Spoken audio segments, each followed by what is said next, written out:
اپنی نظر اور شرمگاہ کی حفاظت کریں۔ اس دور کا سب سے بڑا فتنہ یہ ہے کہ نگاہیں پاک نہیں رہی، نگاہیں غلیظ اور گندی ہو گئی، شرمگاہوں میں وہ تقدس نہیں رہا ہے۔ حضور علیہ السلام نے ارشاد فرمایا من زنا زنیا بہی ولو بہی تانے دارہ، جس شخص نے زنا کیا یہ عمل اس کے گھر بھی لوٹے گا اگرچہ اونچی اونچی دیواریں کیوں نہیں کر لیتا۔ یہ مکافات عمل ہے۔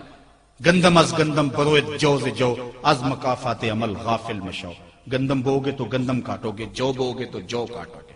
نظر کو تقدس دو، نظر کو پاکیزگی دو۔ حضرت لقمان حکیم کہتے ہیں کہ میں کئی نبیوں سے ملا ہوں، کئی نبیوں سے ملاقات کی ہے، اور میں ان سے 2-2 4-4 باتیں جمع کی ہیں، اور ان ساری باتوں کو میں نے جمع کر کے 100 باتیں جمع کی ہیں، اور ان کا پھر میں نے خلاصہ تیار کیا ہے۔ ان میں 8 باتیں الگ کی ہیں۔ ان 8 باتوں میں ایک بات یہ ہے جب کسی کے گھر جاؤ تو نظر کو حفاظت میں رکھو۔ جس شخص کے مہمان بنو، جس کے گھر جاؤ، تمہاری نظر نہ بھٹکنے پائے۔ نظر اگر غیر محرم کو شہوت سے دیکھتی ہے، حدیث میں آتا ہے کل قیامت کے دن جہنم کی آگ سے بھر دی جائے گی، وہ سخت رسوا ہوگا۔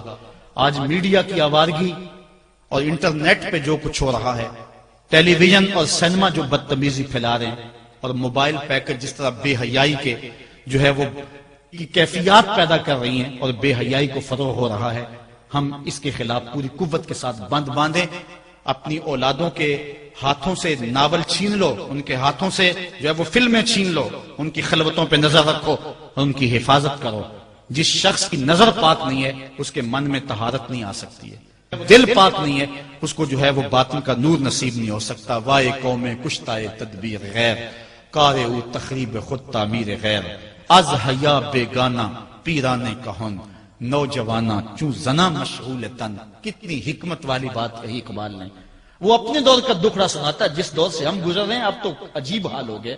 اقبال کہتا ہے یہ جو میرا دور ہے، جوان تو جوان رہے، بوڑھوں کی نظروں میں حیا نہیں رہا۔ از حیا بیگانہ پیرانے کہن، بوڑھے لوگوں کی آنکھوں میں بھی اقبال کہتا ہے حیا نہیں رہا۔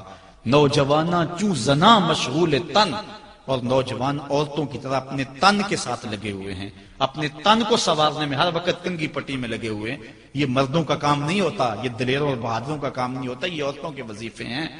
در دل شاں آرزوہا بے ثبات، مردہ زائن از بطون امہات، ان کے دلوں میں آرزویں کوئی اور ہی ہیں اور ماؤں کے پیٹوں سے مردہ جنم لے رہے ہیں۔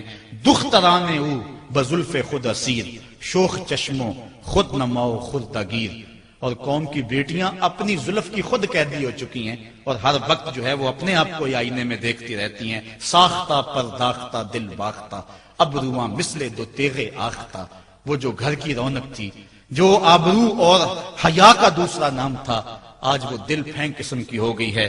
آہ قوم دل سے حق پرداختہ، مرد و مرگے خیش را نہ شناختہ۔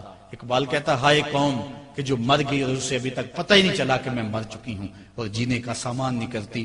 حضور نے فرمایا ہر دین کی کوئی پہچان ہوتی ہے، میرے دین کی پہچان حیا ہے، اگر حیا نہیں ہے تو دین ہی نہیں ہے۔ اور چوتھی بات